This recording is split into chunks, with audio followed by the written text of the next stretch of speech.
Dewan Pengawas KPK hari ini menggelar sidang etik terhadap sejumlah pegawai KPK yang diduga melakukan praktik pungutan liar di rutan KPK.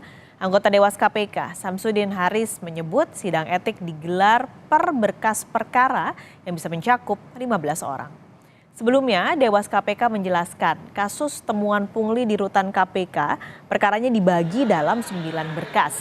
6 berkas diantaranya mencakup 90 orang dan 3 berkas lain mencakup masing-masing 1 pegawai KPK. Berkas perkara diklasifikasikan berdasarkan pasal yang disangkakan terhadap masing-masing terduga pelanggar. Yang 90 itu dibagi 6, kemudian sisanya 3. Nah, yang pasalnya sama, tuduhannya itu disatukan, itu yang 90 itu. Nah, yang 6 itu bergelombang, hari ini satu rombongan dulu, sebab banyak kan, 90 bagi 6 itu kan berapa ya, bisa 15 kali ya. Informasi selengkapnya akan disampaikan jurnalis Kompas TV, Dian Silitonga dari Gedung KPK Jakarta. Dian, total ada 93 pegawai KPK diduga terlibat pungli rutan. Nah, ini tidak tanggung-tanggung, bahkan total nilai punglinya 6,1 miliar rupiah. Anda sudah dapat informasikah siapa saja ke 93 pegawai itu? Ya, Pak Skalis, ini melibatkan mulai dari Kepala Rutan KPK, mantan Kepala Rutan KPK, kemudian juga Kepala Bagian Pengamanan atau yang disebut dengan Komandan Regu, kemudian juga staf rutan, hingga pengawal tahanan. Jadi memang kasus ini melibatkan mulai dari level atas hingga level bawah.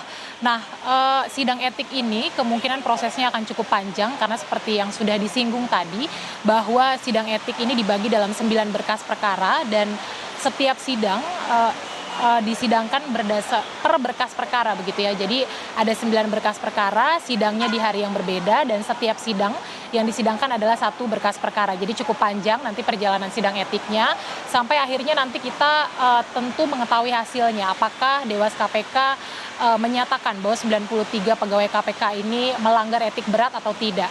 Dan kemudian juga sanksi apa yang akan dijatuhi kepada 93 pegawai KPK ini. Apakah sesuai dengan harapan publik bahwa Dewas KPK ini akan berani memberikan sanksi pemecatan atau pemberhentian tidak hormat.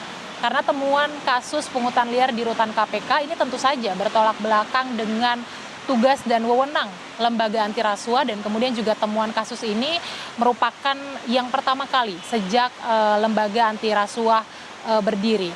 Nah, kemudian kita juga akan pantau bersama, Pak Skalis, dari berkas perkara mana atau pegawai yang mana yang kemudian nanti akan dikategorikan sampai di ranah pelanggaran tindak pidana. Karena dalam temuan kasus ini tidak hanya bicara soal pelanggaran etik saja, tetapi juga ada unsur tindak pidananya di sana. Kita tahu pungutan liar ini juga berkaitan erat dengan tindak pidana suap dan gratifikasi, bahkan ada indikasi pemerasan. Jadi kita pantau bersama karena informasinya ya tadi bahwa petinggi-petinggi yang terlibat dalam kasus inilah yang kemudian terindikasi terjerat dalam tindak pidana. Jadi kita pantau bersama nanti seperti apa, baik itu proses etiknya maupun juga proses hukumnya. Pak Skalis.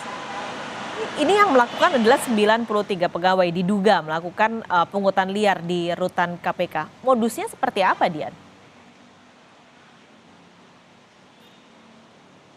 Ya, utamanya ini adalah soal pemberian layanan ekstra atau fasilitas mewah, Pak Skalis.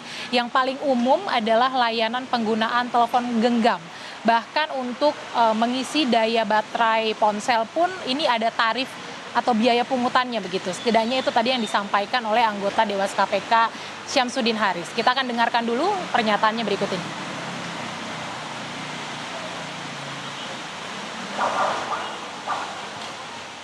Pokoknya dengan melakukan pungutan kepada tahanan, maka tahanan itu mendapat layanan lebih lah. Contohnya misalnya HP untuk komunikasi, itu contohnya. Bisa juga misalnya dalam bentuk ngecas HP, dan lain-lain banyak. Temuan pungutan liar di rutan KPK ini menandakan lemahnya pengawasan internal KPK. Paskalis, apalagi Wakil Ketua KPK Nurul Gufron juga sempat menyampaikan bahwa temuan pungli ini temuannya terjadi sejak 2018. Artinya sudah sejak lama KPK tidak menerapkan sistem yang ketat untuk mengawasi rutan KPK begitu ya, untuk mempersempit celah terjadinya praktek pungutan liar. Kemudian juga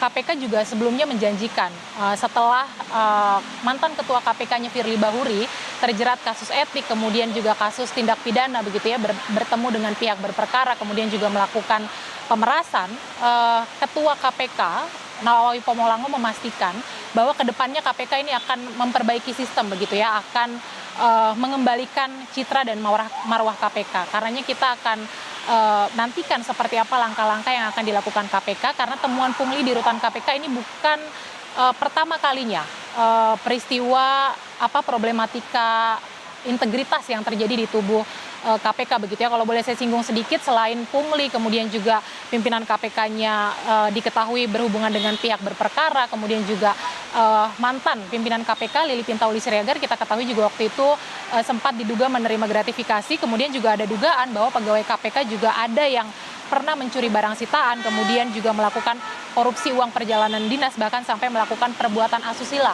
terhadap istri tahanan. Jadi kita cermati bersama ke depan apakah KPK nantinya mampu mengembalikan marwah KPK yang sebelumnya pernah menjadi atau menempati posisi 3 teratas sebagai lembaga hukum yang dipercaya oleh publik. Paskalis.